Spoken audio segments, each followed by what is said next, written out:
Hi everybody, it's Gina at the Library Mouse. Welcome back. Today is my October wrap up and just a little chatty catch up on what has been going on around here. So come along and let's see what books I read in October. So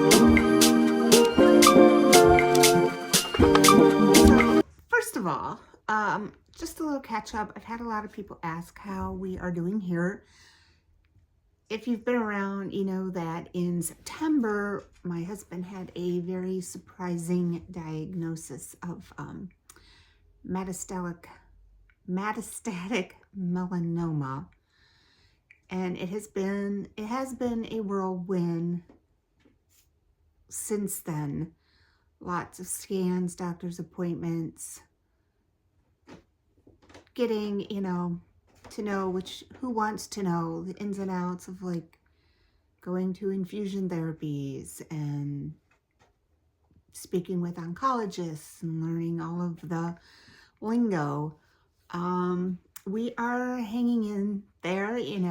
It's strange when something happens like that and it's out of the blue and your lifestyle changes drastically.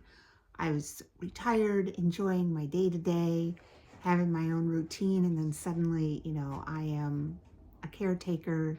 He is off work, in a lot of pain, trying to just navigate the system of disability and insurance, and yeah. But hanging in there, and one thing that really helped is that I have a caregiver mentor through the Cancer Hope Network. So if any of you are experiencing something similar, I definitely recommend that. So, we're trying to do as many fun things as possible, but usually it's now me doing them. Last night, my daughter and I went to see my youngest son play in a band locally, so that was fun. So I try to make sure that I get out and do fun things. We try to do as many fun things as we can together when he's feeling up to it.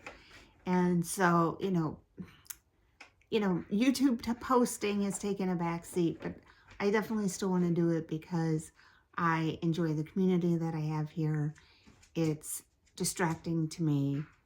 I like being able to read and talk about the books that I've read and just kind of carry on with some normalcy. So that's the catch up on us. Now on to the books. So I did meet my goal of 5 books this month, and these will be in no particular order, but the first book that I read and enjoyed was The Husband's Secret by Liane Moriarty. Basically, what happens, this woman named Cecilia finds a letter while her husband is out of the country working. She finds a letter addressed to her from her husband on the event of his death, that she should open it and read it. Well, she mentions it to him, and he acts so funny about it that she really wants to open it and read it, and eventually she does. And throughout, you kind of have an idea maybe of what it could be, multiple ideas of what it could be. But I mean, maybe I'm not really good at reading it, but I was surprised up until like the chapter or 2 before. I was surprised at what the secret actually was and how the wife navigates learning this about her husband. What is she going to do about it? Does she stay? Does she go? It is not your typical, oh, I had an affair kind of thing. So I'll throw that spoiler out. I won't give out any more spoilers, but typical of her, there's multiple viewpoints of people in this book. You hear the stories of all the players that are involved in what happened, and it was very good. It was engrossing, and I just wanted to keep reading it. So Husband's Secret by Liane Moriarty, I would give it a 4 out of 5. The second book that I read is Midnight at the Blackbird Cafe. It is by Heather Weber. I read this as part of a book club on Modern Prairie. I did not participate in the book club. I'm really not a big book club person. I never have been, for reasons that I will go into on a tag video that I'm going to do, because it was one of the questions about social reading or a social reading experience, and I don't really have very many except when I was a teacher. But anyway, this book is considered some magical realism, very realistic except for a couple things. So it follows the story of mostly this woman named Anna, but also another woman named Natalie, who both come back to the small town of Wicklow. Anna to settle her grandmother's estate and to close down her cafe that she had, which is the Blackbird Cafe, and the other one to come home and kind of start over. So the magical realism is that every night at midnight, the blackbirds come out and sing. And supposedly, the blackbird pie, which is really like blackberries, the pie that this cafe makes is supposed to give you dreams that kind of answer a question for you. So many people who had lost loved ones want to eat a piece of this pie, so they get messages from their loved ones. So that's kind of like the magical realism part of it. But behind that is a pretty realistic story. I would consider this a cozy read. It's good. It's cute. It held my attention. I liked the writing. Is it a literary masterpiece? No. But it was still, it was a cute book. I liked it. I would probably give this, I'd give it 4 stars because I liked the writing. I liked the characters. But once again, this is a book that you see everybody's point of view. It's written with so many people telling the story, even besides Anna and Natalie. I don't love that style, but I find that more and more and more books that I pick up are written in that style instead of just from one narrative's viewpoint. So it was good. So another book that I read was The Book of Lost Friends by Lisa Wingate. She is one of my favorite authors. I loved her book, Before We Were Yours. And I've read other books, and I love her writing. This was not one of my favorite books. It was slow to start. I picked it down. I picked it back up. I thought about returning it, and then I just stuck to it and read it. And it was good. It was good. I would give it a 4. I would give it a 4. So it's about, it goes back and forth in time. Once again, multiple narrators.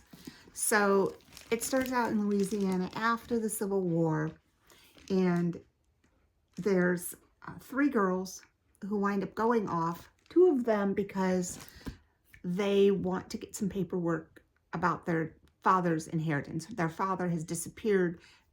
One is a sharecropping family. They want what was owed to them. The other is the daughter. Well, they're both daughters of the plantation owner. One was with the mistress, one was with the wife.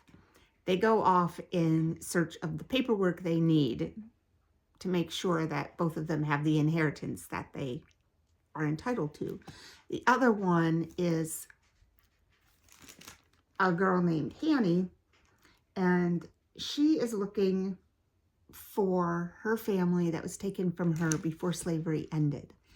And the Book of Lost Friends is actually based on letters that were written into newspapers after the Civil War, where people were looking for their lost family members, which I did not know, but yeah. So it goes back to that time period and what happened to those 3 young women.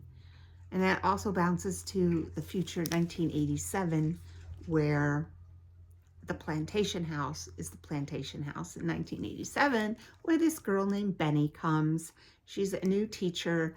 She moves to this same town. She lives in this house, and on the plantation, and she tries to get the kids interested in their family's history, and she meets with some pushback from townspeople. But the characters from the 1800s and the characters from the 1900s are connected. So in that way, she tied that together really nice. I just felt like the beginning was kind of slow for me, but it was good. So it was a nice historical fiction book. Book of Lost Friends. So a couple of videos back, I'll see if I can link it above, if I remember. I read a book called The Islanders. This time I've read Vacationland by Meg Mitchell-Moore. It's a little similar in the fact that we have two women, also told from, you know, multiple viewpoints. Two women who come to the island. It's on Penobscot, I think. It's in Maine. Yes, so they go to the shores of Maine. Louisa goes to her family's vacation home. Christy goes in search of something. These two women are connected. And throughout the story, you do get clues to how they are connected till about halfway through. And then you're like, oh, okay, that's how they're connected. The ending is, I don't know, the ending was somewhat annoying to me. It was somewhat annoying to me. And the trouble with doing these book reviews is I don't want to give away a spoiler. But I feel like the one girl who came in search of something, oops, the cat is going to knock down my phone. Here he comes. This is Ivan, our little feral. Kidding? He's not feral anymore, let me tell you. I feel like the woman who came in search of something in Maine, not the woman who came back to her family home, but the other one. I felt like she felt very entitled to something that maybe she wasn't entitled to. I don't know. It was a good book. I would give it a 3.5. I didn't like it as much as The Islanders. It had the same vibe as The Islanders, but it was a nice beach read. It's one of those just light reads. I feel like most of my books lately have been on the lighter side. It's good escapism, you know, but this was good. Now, on to my next and last book. This is my 5th book, and every month my goal is to read a Newbery winner. I decided to go back 10 years and just move right on down the line. I was more familiar with the older Newbery winners from when I was teaching, so I decided to try some newer ones. So Kate DiCamillo is one of my favorite children's authors, and this book is called Flora and Ulysses. It was the Newbery winner for 2014. So it is the Illuminated Adventures. So basically the book centers on Flora, this little girl who's she's odd. And her mother considers her extremely odd. Her mother is a writer who's pretty odd herself, but she doesn't like the fact that her daughter is so odd. Her mom spends a lot of time working on a book. Her parents are divorced. And she rescues the squirrel who had been sucked up in a vacuum. And after he got out of the vacuum, he suddenly had superpowers. And she kind of turns him into a superhero squirrel. And they have their adventures, and along the way, she becomes friends with the boy next door who's visiting his aunt. She learns what family is. I feel very sorry for her. Her mother is not super kind to her throughout the book at all. She kind of gets her heart broken by that. And towards the end, they do come to an understanding, and she does realize that her mom loves her. Her little squirrel becomes just a great friend. So this book really, really talks about so much about finding your voice and being brave and like embracing who you are and not being embarrassed if you're considered quirky or strange. It was a really sweet book. And it was funny. I mean, kids, I would love to have read this book out loud to my class. Kids would love this, but adults, it was a very good book. It was really good. And, you know, one of the superpowers of the squirrel is that he can type. So he can type poetry and words. And throughout, it is a chapter book, but throughout you have illustrations that kind of tell what the squirrel is doing. It's very nice. It's a good book, and I really, really liked it a lot. Highly recommend that you read Flora and Ulysses, even if you're not into middle grade, even if you don't have kids. And if you are a teacher, read it to your class. It's very good. I thought my cat was going to knock over my plant. He's over there messing around. If you can see him. Ivan. Oh, there he goes. Anyway, oops. There you have it, folks.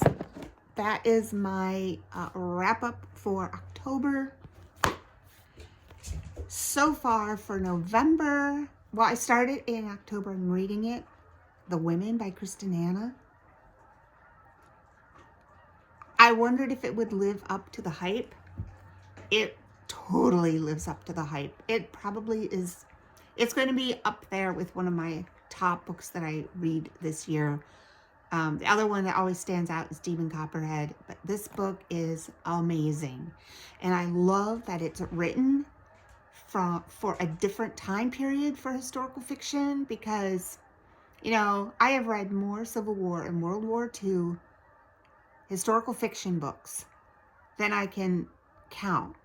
So it's so interesting to read a book that takes place, you know, in the 70s, the 60s and 70s, in Vietnam, during the Vietnam War, focused on women nurses. And it really, there was a lot I learned from this book too. But I'm almost done. I just keep reading and reading it, but it's so good.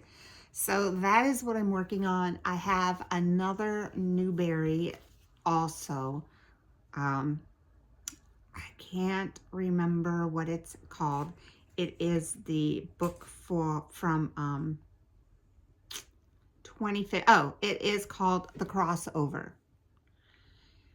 We'll see. It's called The Crossover. I'm not sure how to pronounce his name because I didn't look it up beforehand. Kwame Alexander. It is the 2015 Newbery winner. It is a basketball book, or about a basketball player. So probably not something I would have picked up on my own, but we'll see how it is. It looks interesting. So that's a wrap. I will see you on my next video. Happy reading.